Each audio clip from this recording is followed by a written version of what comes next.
Chapter 3. How Dorothy Saved the Scarecrow. When Dorothy was left alone, she began to feel hungry, so she went to the little cupboard and cut herself some bread, which she then spread with butter. She gave some to Toto, and taking a pail from the shelf, she carried it down to the little brook and filled it with clear, sparkling water. Toto ran over to the trees and began to bark at the birds sitting there. Dorothy went to get him and saw such a delicious fruit hanging from the branches that she gathered some of it, finding it just what she wanted to help out for her breakfast. Then she went back to the house, and having helped herself and Toto to a good drink of the cool, clear water, she set out about making ready for the journey to the City of Emeralds. Dorothy had only one other dress, but that happened to be clean and was hanging on a peg beside the bed. It was gingham, with checks of white and blue, and although the blue was somewhat faded with many washings, it was still a pretty frock. The girl washed herself carefully, dressed herself in the clean gingham, and tied her pink sunbonnet on her head. She took a little basket and filled it with bread from the cupboard, laying a white cloth over the top. Then she looked down at her feet and noticed how old and worn her shoes were. "They surely will never do for the long journey, Toto," she said. And Toto looked up into her face with his little black eyes and wagged his tail to show that he knew what she meant. At that moment, Dorothy saw lying on the table the silver shoes that had belonged to the Witch of the East. "I wonder if they will fit me," she said to Toto. They would be just the thing to take a long walk in, for they could not wear out. She took off her old leather shoes and tried on the silver ones, which fitted her as well as if they had been made for her. Finally, she picked up her basket. "Come along, Toto," she said. "We will go to the Emerald City and ask the Great Oz how to get back to Kansas again." She closed the door, locked it, and put the key carefully in her pocket of her dress. And so, with Toto trotting along soberly behind her, she started on the journey. There were several roads nearby, but it did not take long for her to find the one paved with yellow bricks. Within a short time, she was walking briskly toward the Emerald City, her silver shoes tinkling merrily on the hard yellow roadbed.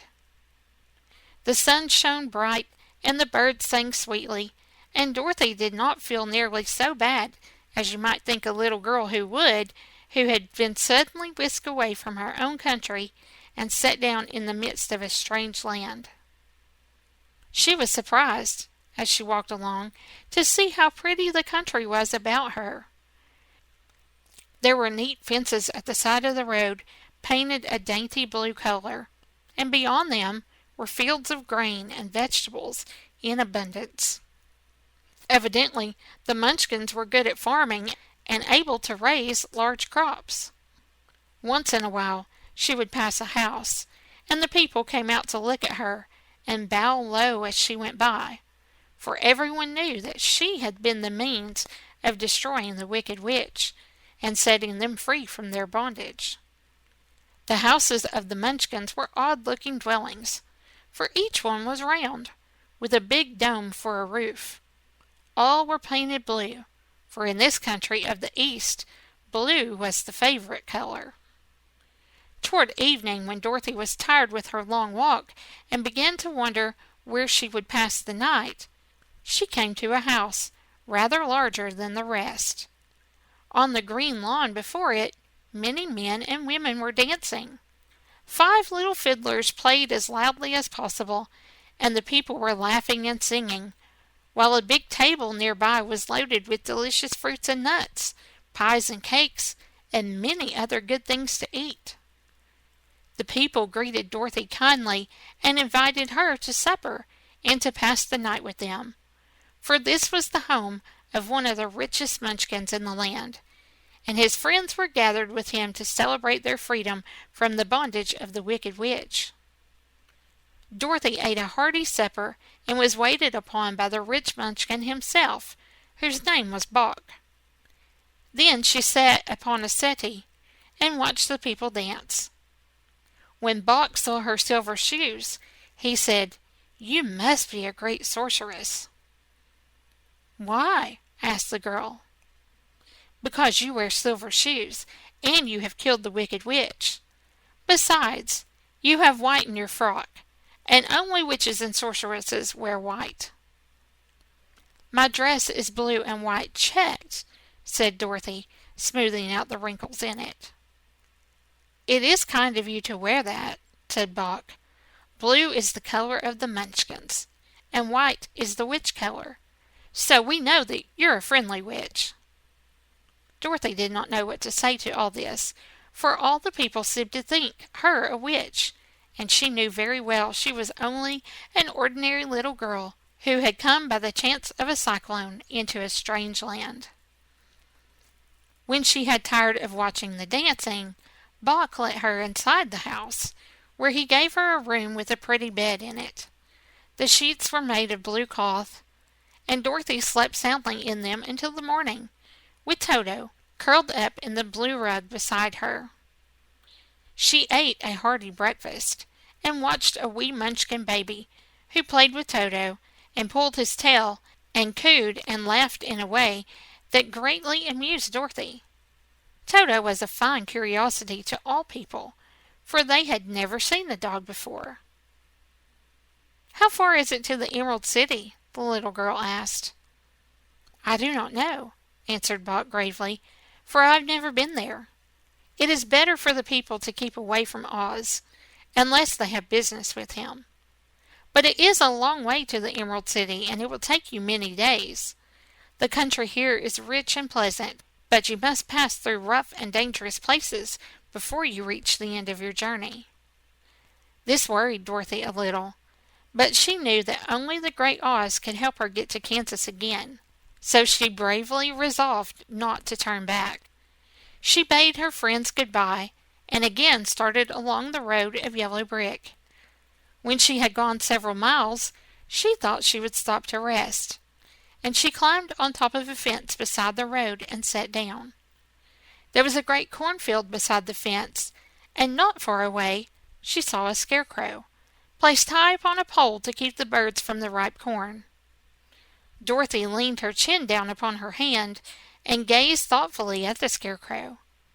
Its head was a small sack stuffed with straw, with eyes, nose, and a mouth painted on it to represent a face. An old pointed blue hat that had belonged to some Munchkin was perched on his head, and the rest of the figure was a blue suit of clothes, worn and faded, which had also been stuffed with straw.